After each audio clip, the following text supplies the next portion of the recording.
احمد مسعود ویل له طالبانو سره خبرو ته هیله مند ده. احمد مسعود ویلي زه نور په افغانستان کې جګړه نه غواړم، له طالبانو سره د سولې خبرو ته هیله مند هم یمه. احمد مسعود ویلي دي د نورو په څیر باید موږ خپل هیواد آباد کړو.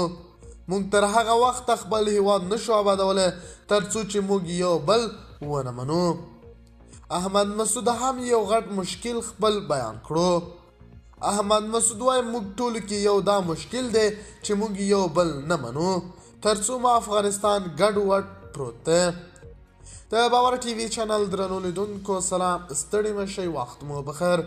هیله لرم چې جوړ او روغ به په سر کې یادونه کوم که باور ټي وي چینل مو نوي سبسکرایب کړی په درنښت سره باور ټي وي چینل سبسکرایب کړئ. د طالبانو د مخالفي وسلوالې ډلې مشر احمد مسعود وایي هیله مند دی چې له طالبانو سره په سوله ییزه خبرې وکړي، خو نوموړي په عین حال کې خبرداری ورکوي چې که نشوه د وسلوالې جګړې ته چمتو دی.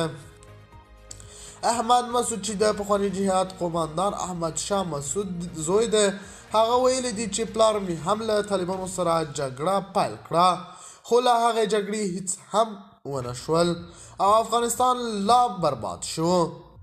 زه په خپل مرکز کې او پنشیت دره کې په خپل پناه ځای کې غواړم چې له طالبانو سره خبرو ته چمتو شم.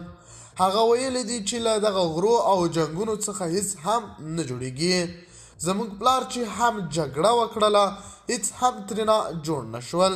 مرګ ژوبله زیاته شوه او نور هیوادونه تبخوش او خوشحاله شول تر څو راشي زموږ له هیواد څخه استفاده وکړي. نو غواړم چې هغه تېروتنه بیا تکرار نشي تر څو طالبانو سره خبرې وکړو او یو هدف ته ځان ورسوو. د باور ټي وي چینل درنو لیدونکو دا و زموږ ته دې مهال چمتو کړی خبر. د نورو تازه خبرونو لپاره باور ټي وي چینل په درنښت سره سبسکرایب کړئ. د الله په امان تر بیا ښې چارې.